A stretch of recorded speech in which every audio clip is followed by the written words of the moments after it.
Good afternoon. I'm Raleigh Flynn. I'm the president of the Foreign Policy Research Institute, and I'd like to welcome you to today's mainline briefing. We're going to be talking about Brexit and the impact of Brexit beyond Britain. So, in other words, we're going to talk about the U.S., Northern Ireland, and the international community, and the impact that Brexit is going to be having, and is going to be happening.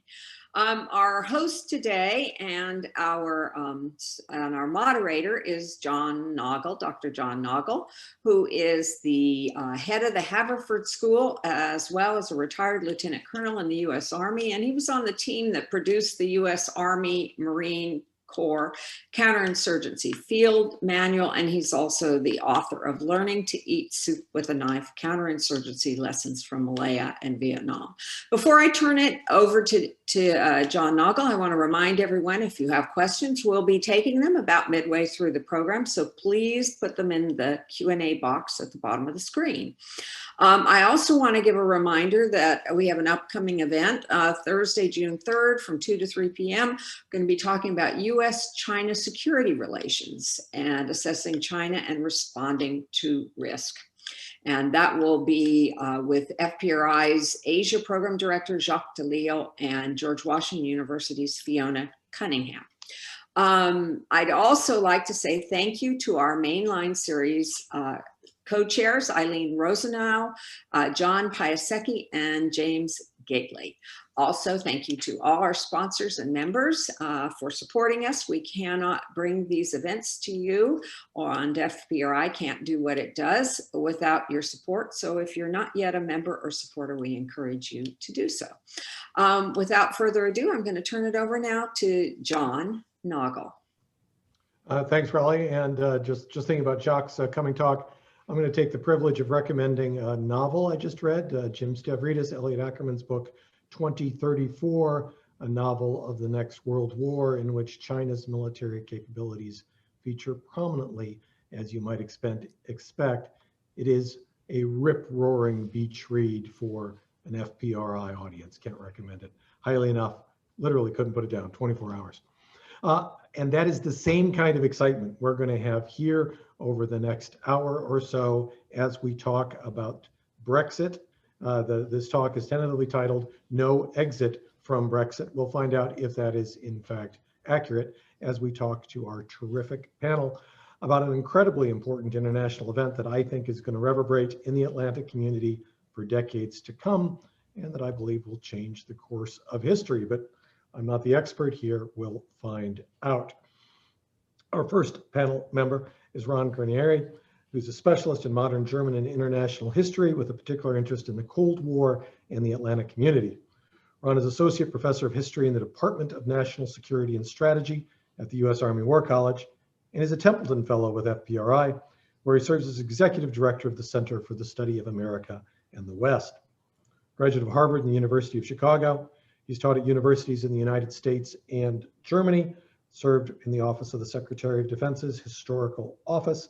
Ron is also an alumnus of the American Council on Germany's Young Leader Program, where he and I met a long, long time ago when we could still credibly be called young. Ron, what is Brexit and why is Brexit? Oh, well, okay. Well, it's good to be here, John. Thanks for having me. And at least one of us, I guess, is still a leader, even if, well, whether or not we're both young. Before I say anything, of course, I have to issue my standard disclaimer that the opinions I express are my own and they do not reflect those of the Army War College, the United States Army, or the Department of Defense. And I don't think they'd want to, well, we'll leave it there. But what is Brexit? Brexit is the decision by the United Kingdom of Great Britain and Northern Ireland to leave the European Union, which was the result of a referendum taken in June of 2016.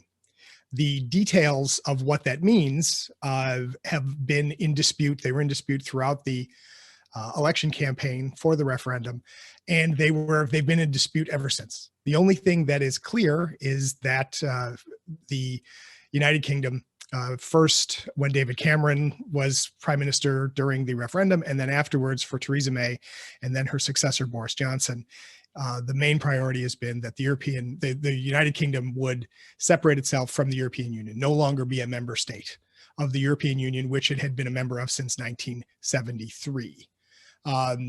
And that is the case right now, that after many years of negotiations, Great Britain is not a member of the European Union. What that actually means for the relationship between the UK and the European Union post-Brexit is a matter of dispute right now, because the whole question of what kind of relationship can replace that. And that means for the British, not only what kind of relationship with Europe, with the European Union, but also how should Great Britain's relations with its other allies change now that it is no longer part of the complex web of relationships and agreements that were included in EU membership.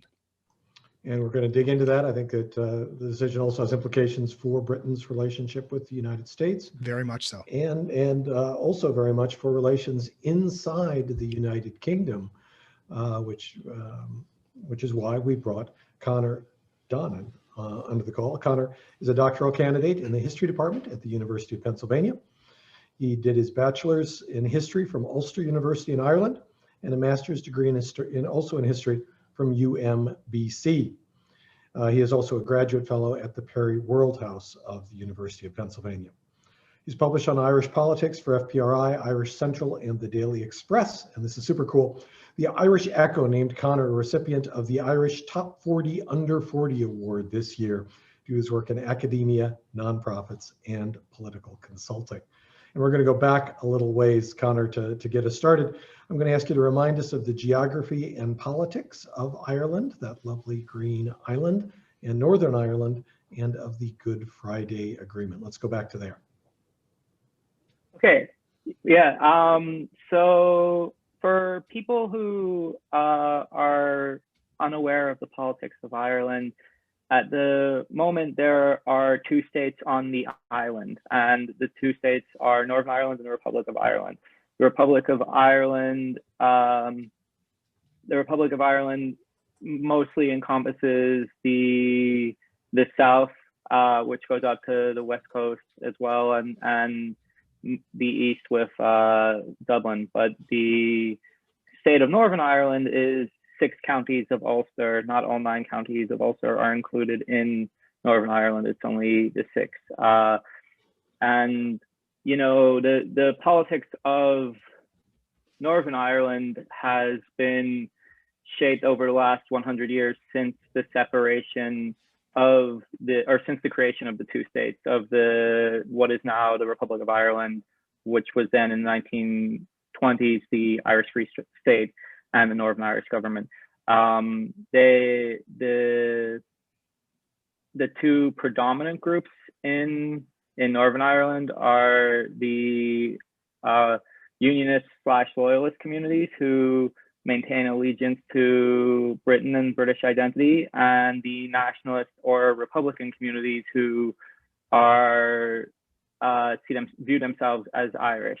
And those two major factions have dominated Northern Irish politics in ways that don't necessarily exist in the South, where the political landscape is mostly based on center-right, center-left governments between Fianna Fáil, Fine Gael, and the Labour Party for the last 20 or so years at least, but Fianna Fáil, Fine Gael mostly since the creation of the state. And the reason we got to sort of the Brexit situation that we were in with that is that Northern Ireland had been at war for 30 years with the nationalist community and the unionist community / the British military and British forces in Northern Ireland. That ended in the 90s, 1998, when the Good Friday Agreement was signed. The Good Friday Agreement was hinged upon of various factors, one of which was the freedom of travel and freedom of trade in the European Union. When the British exited the European Union, that freedom of travel and freedom of trade issue became a big deal because the Good Friday Agreement no longer had the ability to uphold the fluid border that had existed under the freedom of travel and freedom of trade. And so how did they square that circle with the Irish Republic remaining in the European Union, Conor, and Northern Ireland no longer a member? So they never really have. They've tried. I from the beginning, I think most people who were critical of Brexit from the area, myself being from Belfast, understood that with the Good Friday Agreement was really sort of built upon the architecture of understanding the rights of each group within Northern Ireland and the interrelationship and connections of the island. And once Brexit separated that, the question was, will there be a hard border or a soft border? That was the original question. And the answer was always going to be that any form of border destroys the Good Friday Agreement. Any form of border between the North and the South would hurt the Good Friday Agreement. And the current situation, or the current solution that had come up with, which was called the NI Protocol in the Brexit Agreement, was to have a sea border instead of a land border. So instead of having a border between the North and the South, you would have a border between the island of Ireland and the rest of the United Kingdom, effectively allowing Northern Ireland to stay within the European Union to some extent. But the problem with that was that the unionist community don't like that, and they haven't been able to sell that to the loyalist unionist community since then. Right. We're going to dig into that some more. That's complicated and tricky. Yep. So Ron, I'm interested in some of your thoughts on that question, but then more broadly, how has Brexit changed the UK's global role? Mm-hmm. Well, yeah, I mean, this is an excellent question, John. And, just to pick up on something Conor was talking about, one of my colleagues at Rutgers, Dan Kellerman, who's a political scientist, he has anybody who follows him on Twitter knows that he has this meme that he created called the Brexit trilemma. And that is that the Brexiteers, those who were most in favor of Brexit, made three promises to the British population. One, that Britain would totally leave the single market and the customs union of the EU. Two, that there would be no border between Northern Ireland and Great Britain. And three, that there would be no border between Northern Ireland and the Republic of Ireland, promising. And that, like saying you want something, fast, good, and cheap, right? You can have two of those things, but it is impossible to have all three. And this is the problem of the Brexit trilemma, is somebody's going to be unhappy because the insistence is to leave the European Union, leave the single market, leave the customs union, which means Great Britain would be on the outside. Then either there's going to be a border between Northern Ireland and the Republic, or there's going to be a border in the sea. If you put the border between Northern Ireland and the Republic, you break the Good Friday Agreement, which upsets the international community. If you put it in the Irish Sea, you tell the Unionists that Northern Ireland is not really part of the United Kingdom. So that's a problem. But this gets to this larger issue, is that advocates of Brexit were never happy. Well, let's just say, I'm going to try to be fair here, but this is going to upset somebody, I'm sure. I'm going to say this, and that is that advocates of Brexit knew what they wanted, but they were incapable of grappling with any inconvenient facts about what they wanted. They wanted out of the European Union. When you talk to people, smart people, sensible people who were pro-Brexit, they just viscerally believe that Britain shouldn't be in the European Union. And that is a perfectly legitimate position to take. However, if you leave an organization that you've been a member of for 40-something years, there will be costs. And the Brexiteers never wanted to talk about those costs. They didn't want to talk about Ireland during the campaign. Whenever anybody brought up Ireland or brought up that trade will get more expensive, those people were accused of fear mongering. Because, and this goes just because I want to get to your question about Britain's global role, because the Brexiteers said the enormous benefits that would accrue to Britain for now being a free agent in the international community, being a global actor. Global Britain would be able, no longer tied to the European Union, global Britain will be able to set its own economic rules, come up with its own trade agreements, play its role in international affairs. That's the idea. That is the, the most positive interpretation of Brexit is now Britain can indeed chart its own course. The problem is, this was the attitude that Britain had in the 1950s when Europe began to integrate and the British stayed on the outside because they figured Britain wanted to play. This is why Winston Churchill, while he was in favor of a United States of Europe, he really didn't think Great Britain would be part of it. He basically told the Europeans, it's a good idea for you kids to get together. But that's because he had this idea that Britain would be, because he always, thinking Britain was of the big three in winning the Second World War. Britain was a world power at the same level as the Soviet Union and the United States. And yet, right, that the subsequent British prime ministers realized that as Europe was integrating, that most of British trade, certainly a great deal of British political connections were with the states of Western Europe. And this is what eventually leads Harold Macmillan in the 1960s to begin to look into getting Britain into the European Union. And so the British still face that problem now that they've come out is, they may, and the British have talked about, this great trade deal they have with the United States, which they have not yet negotiated, or that somehow trade deals with the so-called white dominions, and I use those words advisedly, that in other words, Canada, New Zealand, Australia, that this is going to replace Europe. And interestingly enough, former Australian Prime Minister, Julia Gillard, was on the BBC just this past week, and she said, I have my own opinions on Brexit, she said, and I like the idea of trade between Great Britain and Australia. But if the British think that they're going to replace trade with the European Union, a market of 500 million people, with a trade deal with Australia, they are sadly mistaken.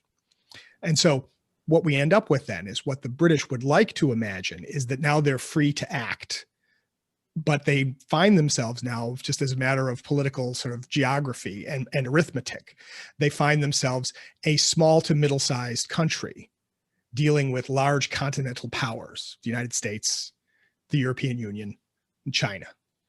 And so the British may imagine that this means they have a great deal of freedom, but it also, what it is doing is, so far, they have not been able to, let's say, they haven't been able to realize all the gains from that freedom. We can have this meeting, John, when we're, 20 years from now, when you still look as young as you do now and you're still a leader. Now, I'll be happy to come from my retirement home and come and talk to you about this again. And maybe by then, Britain will have reaped all the benefits of global Britain. But certainly in the short term, the British have traded their membership in the European Union for a relationship with Europe that is worse than the one they had before. And they have not yet been able to replace that relationship with new relationships elsewhere that are substantially better.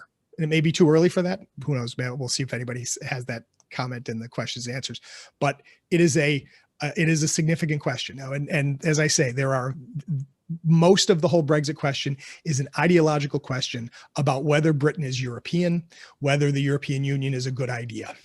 And that is something we can certainly debate and discuss. But the British have consciously broken as much as Britain might not want to join certain organizations, this is the first time that the British, in all of their work in the post-war world to help build the Atlantic community, it's the first time the British consciously decided to leave an organization. Right? They'd been organizations they had been reluctant to join, and that's one thing. But this is the first time that they tried to leave. And I will say that some Brexiteers kind of hoped that the British would leave, slam the door, and the whole European Union would fall apart. And it hasn't yet. Yet. Right. And so that's the other thing we could talk about in 20 years as well. Go ahead.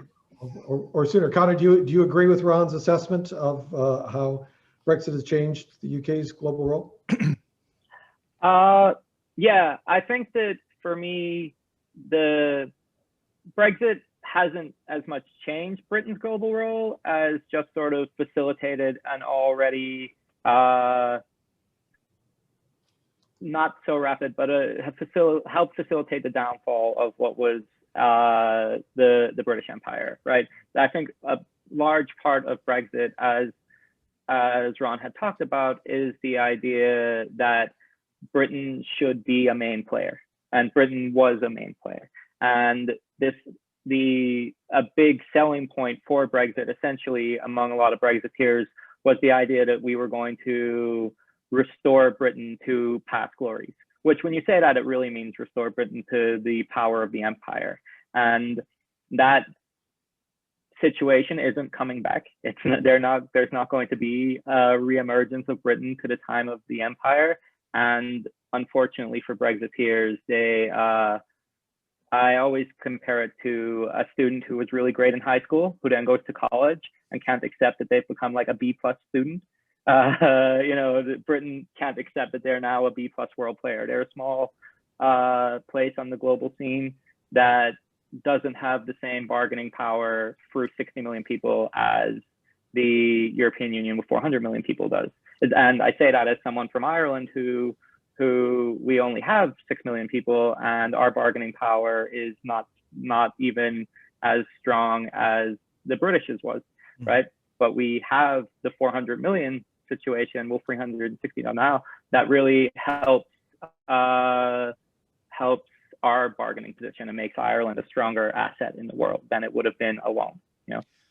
And John, if I can jump in on that, because Conor makes an excellent point that it seems, we don't know this, but it seems that Brexiteers hoped that Ireland would essentially, just as Ireland joined Europe with Great Britain, they hoped that Britain leaving the European Union, that Ireland would essentially follow. And that they thought that, and the Brexiteers argued that Britain had leverage here because of the ties between the Irish Republic and the British economy. And it came as quite a shock to a lot of members of the May government and the Johnson government that not only was Ireland quite happy with its membership in the European Union, but the European Union stood by Ireland. Basically, the European Union did for Ireland exactly what it promises to do for its member states. And certain British commentators, certain British newspapers, in their confident predictions about Brexit, they didn't expect that to happen. And so that's where, the European Union has screwed up a lot of things since then and before. But it is interesting that the British were not able, they have not yet again been able to forge the kind of splits within the European Union that would allow them to gain advantages. And the Irish have, if anything, the relationship between the Irish Republic and the European Union has been strengthened by Brexit. And now the Irish Republic is the one semi-English speaking state within the European Union. I don't want to offend any hardcore nationalists out there who like to say, right, Ireland is not, English is not the only official language of the Irish Republic, but it is the only state where English is an official language. So I want to dig in on this a little bit more, because it does strike me that this idea of the Brexiteers flies in the face of what I consider to be the opposite trend in international politics writ large, which is that regions of the world are consolidating after years, decades of an expanding number of states in the world, and there are still separatist movements in a number of countries in the world, but countries are coming together in economic trade blocs. Even a country with the economic power of the United States, the biggest economy in the world, still for another couple of years, creates NAFTA and then USMCA, an acronym that I thought was already taken, right, with NAFTA 2.0. Even the United States sees benefits in economic alliances, and so I want to dig in a little more, and I think we had a question from anonymous attendee. There's a lot of misinformation contributed to the voting public by Boris Johnson and other proponents of Brexit.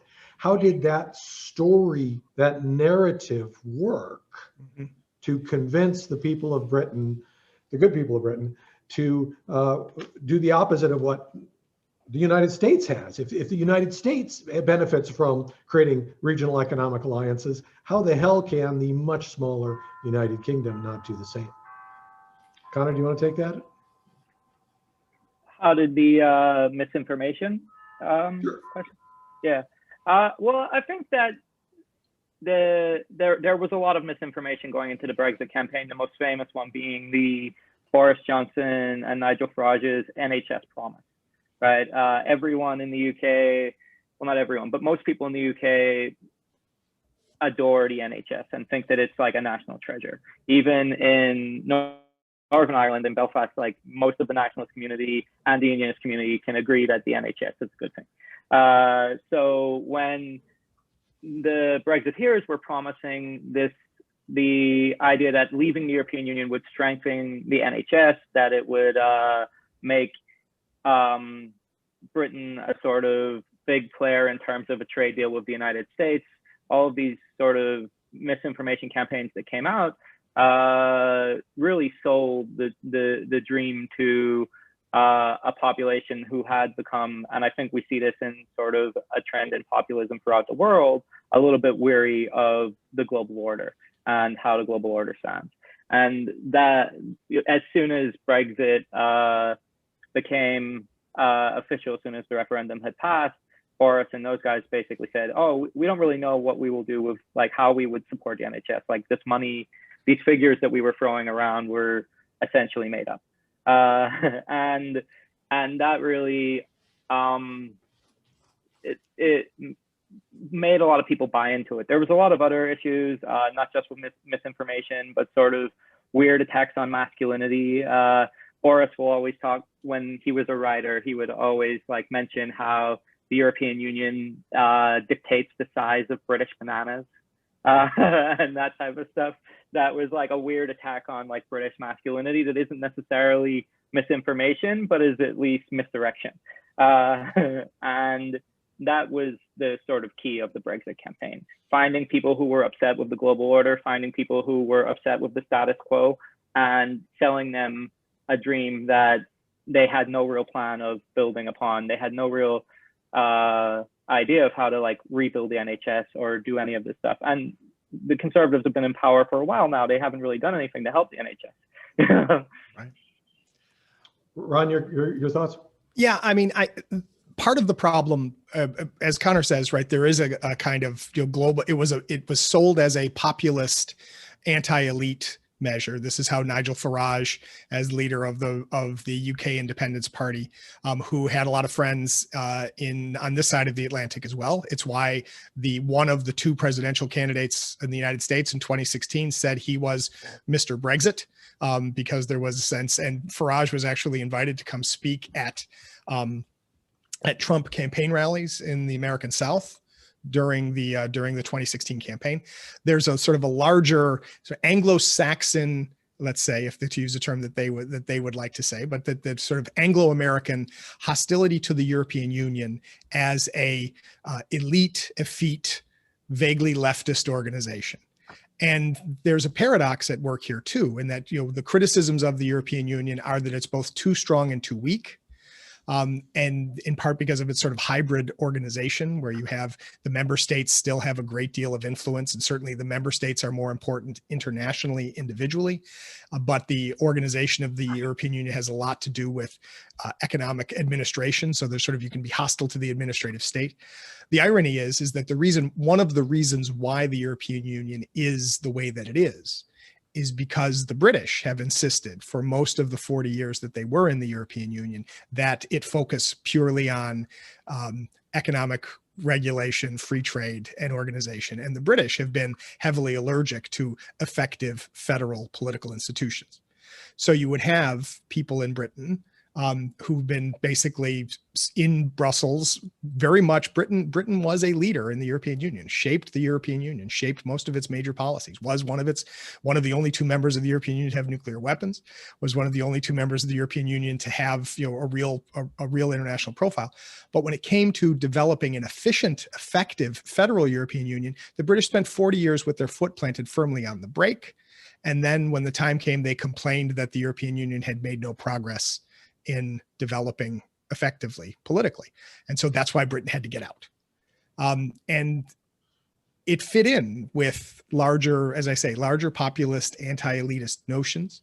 The idea that Brussels is run by faceless bureaucrats, right? These are, and the fact is, even within other states in the European Union, it is pretty common that you've got member states are willing to let the European Union take all the heat for everything that people don't like. right? You can run against Brussels in your national election campaign, but nobody else wants to leave. In fact, even Margaret Thatcher, who was a huge critic of the European Union when she was British Prime Minister, never wanted to leave the European Union. She was a critic of it. She didn't like the thrust towards what she thought of as socialism. But as late as 1990, she was pushing very hard for the creation of the single market. So, but you get to the point by 2016 that the populist tide begins to rise, especially on the center right, and it became a political problem for the Tory party, which had been the party of European integration, but was increasingly split on this topic. And David Cameron thought that he could offer this referendum as a way to hold the party together and still kind of win the referendum, even though in the referendum campaign, he was not willing to actually make an affirmative argument for Europe because he had gotten in the habit of bashing Europe whenever it was convenient. And then he was shocked to discover that some people were actually listening. But it's worth noting that if you looked at the map of Britain during the vote, the overwhelming votes in favor of Brexit came from England, right? The English, because they see themselves as, they're the dominant power. They're the ones who've lost out by not being able to play the world role that they think they need to play. Northern Ireland voted 56-44 in favor of remaining in the European Union. Scotland voted something like 62-38 to stay in the European Union. Wales was closer to 50-50, but they went with the English. But this was overwhelmingly an English project. And this is the power of narrative and the power of a sense that, the folks who feel as though they benefited from the European Union were more willing to stay in. And I want to bring James Thompson's question in. James notes that Brussels' technocratic control and the capture of the European Union by corporatist interests renders understandable, perhaps, some of the criticisms and the decision to leave. Conor, do you agree? I agree that that this is a question that the European Union needs to build a more transparent system and work on that. But I don't know if the sovereignty issues were necessarily the reality of what was going on for the British. Firstly, I find it a bit ironic that the British complain about sovereignty issues with the European Union, considering their own history. Most of, usually Britain is the place people are trying to get free from. So it's a bit weird to now have them. Speaking as an American, I'm familiar with this history, yes. Yeah, as an Irish person, we're still dealing with it. But but even in the Scottish referendum, I would say, right, the biggest argument against the Scottish referendum for the British to the Scottish was, for the English to the Scottish, we should say, was that if you leave, we're going to veto you from getting into the European Union. We're going to blackball you essentially. And they basically said, you can't have your sovereignty if you want to stay in the European Union. And then, a couple of years later, they're like, actually, we want to leave the European Union and you have to stay with us because we're better together. I was like, but they didn't want to be with you and you yelled at them. So sovereignty for me, I think it's an issue that I think is valid to an extent, but I think that Brexit here, people who are proponents of Brexit are using it quite half-heartedly and aren't actually being honest with their own situation. If that were the case, why fight so hard against Scotland in the referendum, or why fight so hard now against the integration or the creation of a border poll in Ireland for a vote on unity? But there is a valid criticism to the sort of question of the European Union's need to be a more transparent organization and build a better buy-in, I think, for most people. Like, Irish people have bought into it, but there's like a lot of questions about where the future goes and how do we develop that future. Right. Ron, as an Atlanticist, I'm looking for an even more full-throated defense of the European Union from you. I'm going to say I don't know. With all due respect to Mr. Thompson, as I was speaking earlier, I said, you want to talk about criticizing the European Union? We could talk about criticizing the European Union, but the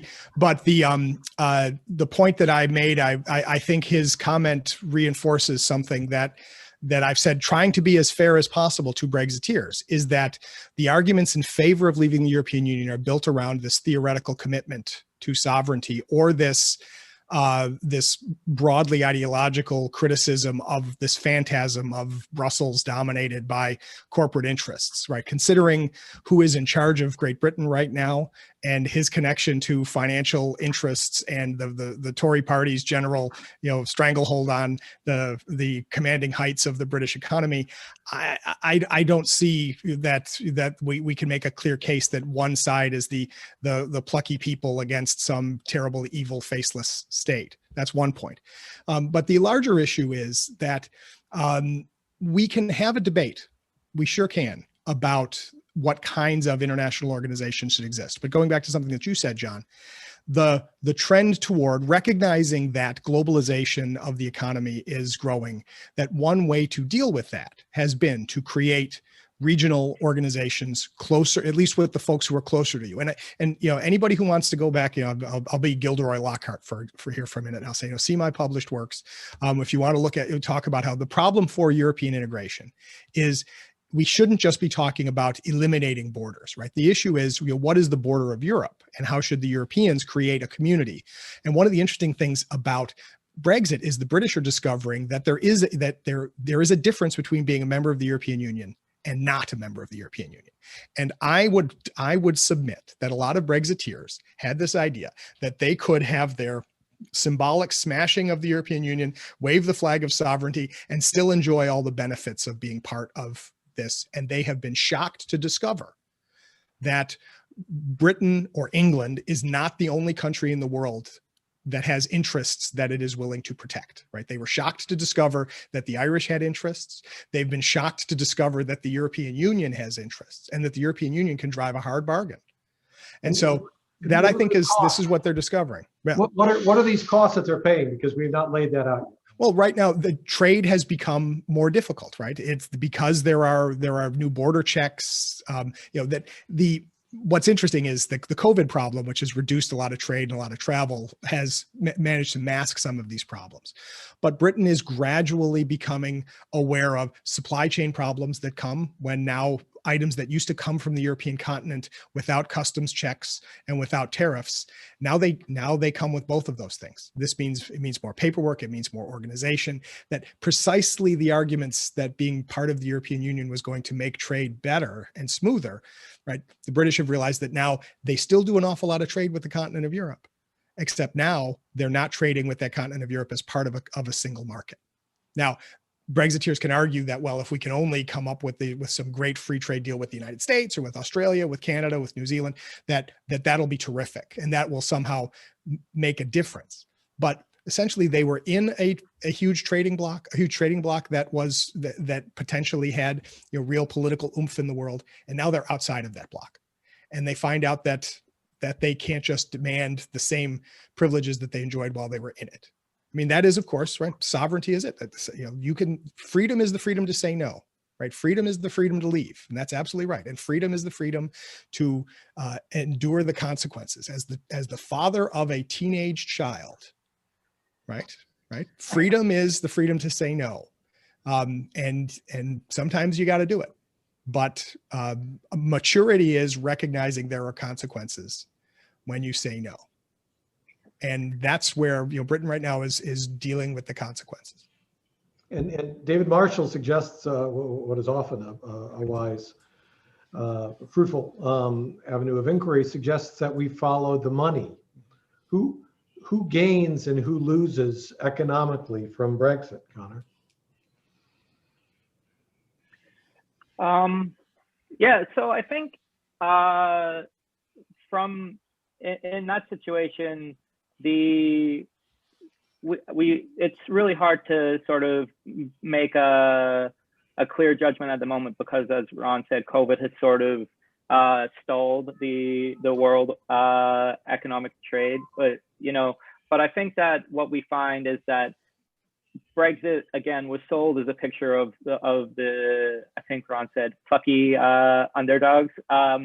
The working class of Britain, the English, and especially would see a revitalization of their own economic power, of their own ability, and a restoration of their perceived political capital and actual capital from the like before we moved into sort of the post-industrial order. And there's this sort of idea that the average British person will benefit, but it is very unlikely at the moment that we're going to see an increase in spending power, an increase in political power for the average British person. What we will find is that so far the wealthiest members of Britain have been hit, but not nearly as hard in terms of what everyday trade will be.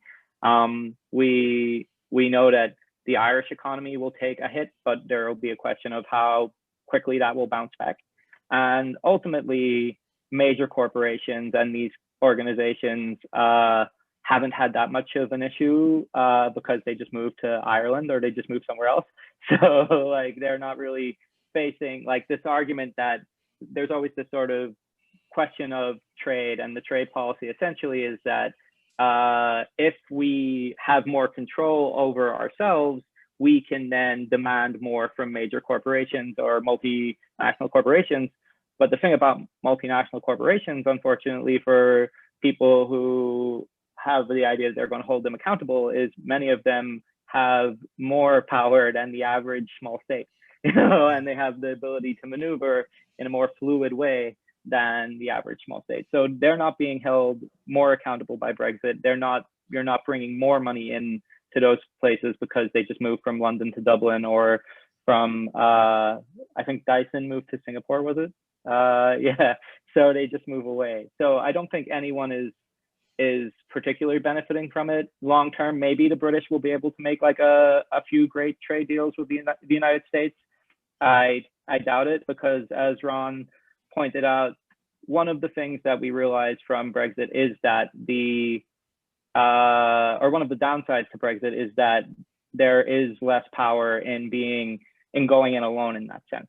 And so the British thought that under Trump, they thought that we'll make a great deal. Boris and Trump are buddies. What they didn't really do is read the whole America First policy. They were like, oh, wait, so you're not going to give us a great deal? And now without Trump, they have Biden, who is a very proud Irish American, and they're not going to have to deal with that. The European Union is a better trading partner for the United States at the moment, and the United States is not going to annoy the European Union, so they're not going to side with the British there. And maybe it'll change in the future, but most likely the European Union will take a hit and then bounce back much quicker than the United Kingdom will. Thanks, Conor. And Ron, my understanding is that one of the big impacts on the UK is in the city of London itself. Mm-hmm. And the financial services industries. So that is literally following the money. Where is that money going anywhere? And if so, where?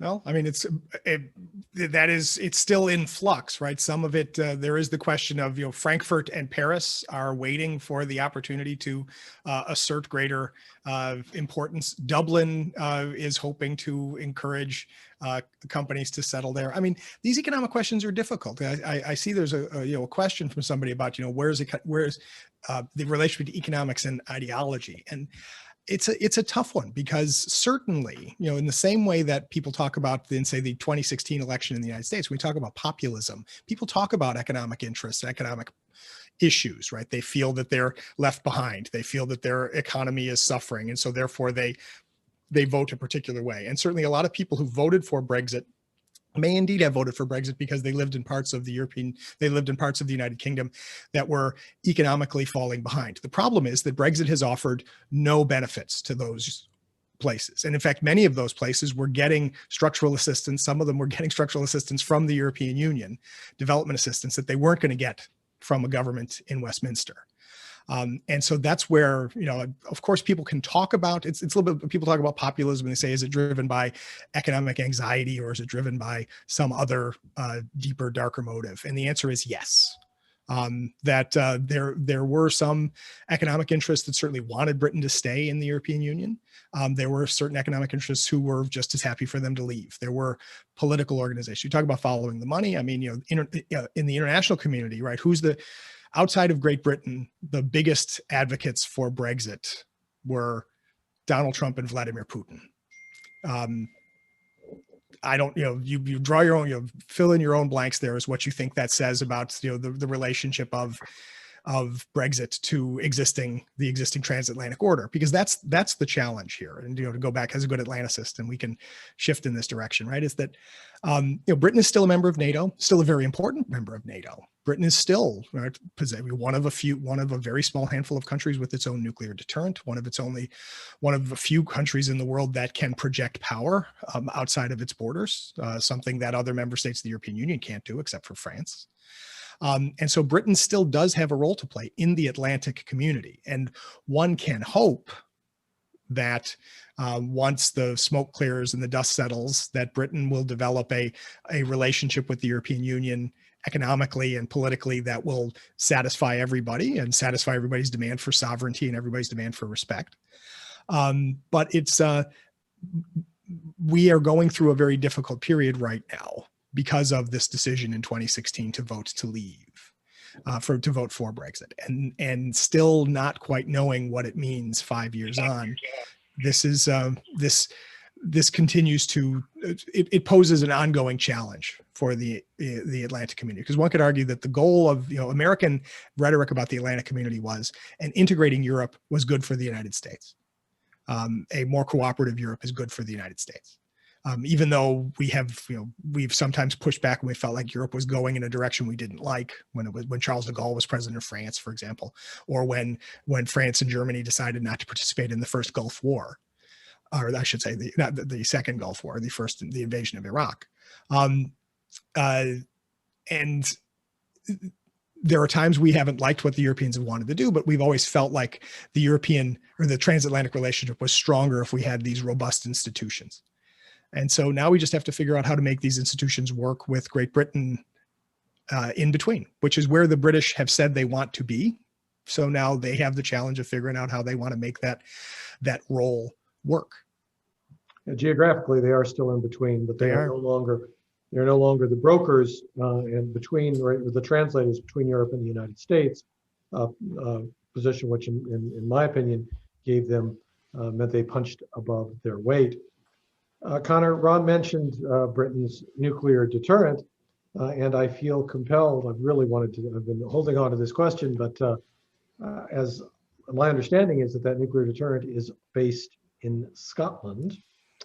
And you mentioned a few minutes ago the Scottish referendum. What does Brexit mean for Scotland's role in the United Kingdom and ultimately for the continued existence of the United Kingdom, sir?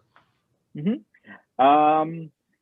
So I think that with there's a lot of key issues that go on with Scotland. If we want to talk about sovereignty, the 90% of who Scotland elect tend to be left-leaning. They tend to be, either Labour Party or the Scottish Nationalist Party. They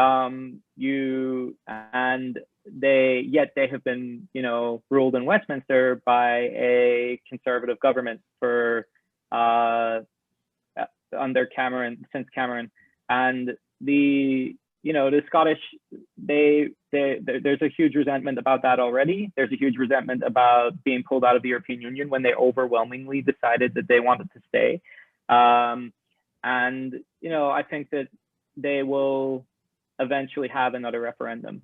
And for me, that referendum is much more likely to pass, especially if Scotland can figure out a way to navigate the dynamics of the European Union so that the Spanish and other people who have their own separatist movements going on will allow them to come in without fearing that will allow like Catalonia or the Basque region to break away. So for me, the referendum will likely happen again. I imagine it will pass this time. then we have the question of the future of Northern Ireland as well coming in there. And I think that that question is a little more complicated because we have like an agreement in place in the Good Friday Agreement about how that referendum on Irish unity has to come. But there is definitely a possibility that that will come in the future, especially with Bertie Ahern, who was one of the architects of the Good Friday Agreement, saying that he thinks that there should be a unity poll in Ireland by 2028 because it would be the 30th anniversary of the Good Friday Agreement. Mm. And yeah, and people also have to remember that for the British and the Republic of Ireland and Irish nationalists, the Good Friday Agreement was always a temporary solution. It was always supposed to dissolve and, you know, lead to Irish unity. Now, maybe a lot of the more conservative members of British Parliament wouldn't say that, but it has usually been the understanding. The only people who really saw the Good Friday Agreement lasting forever and the maintenance of Northern Ireland were the Unionists, because they were sold a bad idea of what the actual Good Friday Agreement would be. Okay. Thanks, Conor. Ron, do you agree with that assessment and the implications of Brexit for the continued existence of the United Kingdom as a united set of kingdoms? Yeah, I mean, this is what we really don't know. I mean, it's funny. I remember the 2014 Scottish referendum, and I remember David Cameron, who allowed it because he knew that it was a political problem that needed to be dealt with. Made the argument that Britain is better together. And then because he managed to win it, basically it gave him a false sense of confidence that he could do the same thing with Brexiteers within the Tory party. And I don't know, this is the problem, is when you decide to hold referenda, and we can have a whole discussion about, you know, how you need to be very careful to say what the rules of the referendum are, right? Some countries, when they hold referenda, they will say a certain percentage of people have to vote, or the result has to be, you need to have various concurrent majorities. The referendum on Scottish independence was pretty dilettantish, and it was good. It was lucky for London that it didn't go 52-48 in favor of Scottish independence, because it was unclear what its legal status was. Similarly, the EU referendum, the Brexit referendum, was supposed to be advisory, and yet everybody knew that it really mattered, even though Britain, of course, had a referendum in 1975 on membership in the European Union.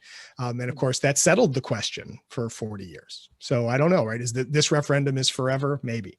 Now, an important thing to keep in mind, though, and I will say, because this is a very good question too, is so far, the Tories have not suffered electorally from Brexit. And, you know, we go with that. I mean, I can tell you that I don't think it's a good idea, and the economic numbers are terrible. But the British, Theresa May lost most of her majority, but managed to hold on to it in the first election after Brexit. The second, that basically after a couple of terrible years, Boris Johnson gets reelected, in part by claiming he's going to get Brexit done, because there was a sense in Britain that, well, I guess we voted for it, so I guess we got to make it happen. So people voted in favor of it, and Labour is in disarray. And so in that sense, right, the Tories still, and Boris Johnson still, have a great deal of political room to maneuver here, right? They can make this work if they can figure out what it is they want. If they can, he's going to be prime minister for, well, I don't know what, based on what other things are going on, but certainly the Tories have a solid majority in Parliament. And so far, Remainer sentiment within England, which is the overwhelming part of the British electorate, Remainer sentiment in England is still enough of a minority that the English are still willing to vote for the Tories. In fact, and the Labour Party has all kinds of other problems. So that's it's one of many paradoxes in this whole discussion. Has been, we don't know what motivated everybody who voted for Brexit. We just know the result, and we don't know what's motivating everybody to continue to vote for the Tories. We know the result. And so now it becomes a matter for the political leadership to decide what they want to make of it. And it would be better for everybody for the European Union, for the United Kingdom, for the United States, for the Atlantic community, if Brexit turned out to be a roaring success. That, Brexiteers might have hoped that Brexit success means the destruction of the European Union because they hate it for whatever reason. I'm not a big fan of that particular point of view, but it is perfectly possible to imagine a stable and thriving United Kingdom living next door in the same neighborhood as a stable and thriving European Union. The question is, how are they going to make that relationship work with each other? We've got a bunch of great questions. We're not going to get to all of them. I've got about a minute for each of you, but we've had two really interesting questions to me on COVID. One on doesn't COVID prove that open borders are bad? And another, doesn't Britain's success with COVID vaccination prove that it made a good decision to leave the EU? So Conor, COVID and Brexit, please, quickly.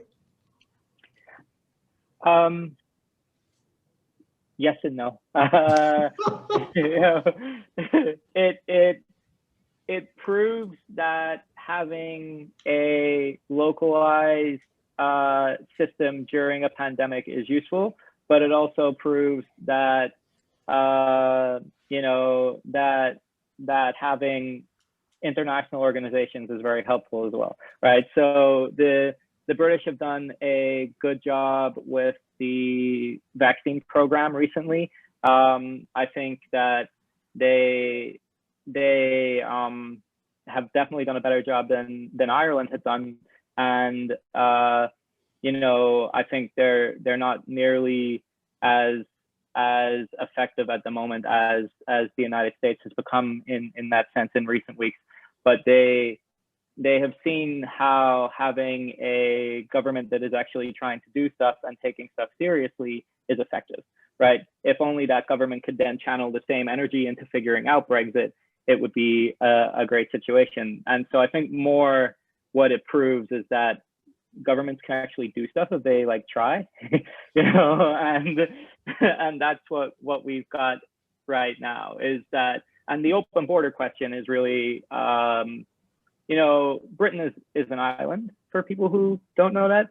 So it's a little easier for them to deal with that situation, even if, because Ireland tried to deal with Brexit through the two different states having different solutions. The Unionists in Northern Ireland really wanted to have copy the British policy, and the Republic wanted to have their own policy.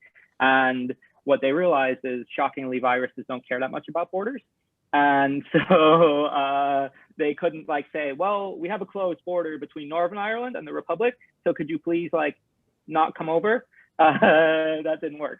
So what it tells you is islands have a better time with pandemics than other places. Great lesson. And Ron, your final words? My final word is that things were, if we'd had this discussion 6 months ago, Britain was doing a lot worse than the continent of Europe when it came to the spread of COVID. So things go up, things go down. One can hope in the long run that everybody will figure out how to deal with it. I do think if the argument is you need a state that can control its borders and that can manage things better, I think it would be great if the European Union was a state that had borders that could control it better. One of the reasons why it does this, because for 40 years the British kept that from happening, and so there's an irony in there someplace. But I do think that, considering that the Brexiteers are also the biggest advocates for complete free trade, it's always been a difficult paradox that the Brexiteers want to restrict free movement but maximize free trade. It's tough to do both of those things at the same time, and we're going to see how it all works out going forward. As economies increasingly move towards services and away from goods. And we could keep going. Obviously, this has been a joy. So thank you, Conor. Thank you, Ron. And I now pass the microphone back to our fearless leader, Ronald. Thanks. Thank you. Thank you, Conor. Thank you, Ron. Thank you, John, for a superb discussion. Very clear, all the shoes haven't yet fallen, so I suspect we'll have some future installments of this topic as it as it wends its way. I want to remind those of you who are on the call to please send us your feedback forms. We do read them. We pay a lot of attention to them. So please send them in. And finally, again, a thank you to John and the Haverford School for the Mainline series. It was great discussion. Please, if you're not a member, support us. Check us out, www.fpri.org. Lots of good stuff to read and to listen to on our website. So have a good day. Thank you again for tuning in.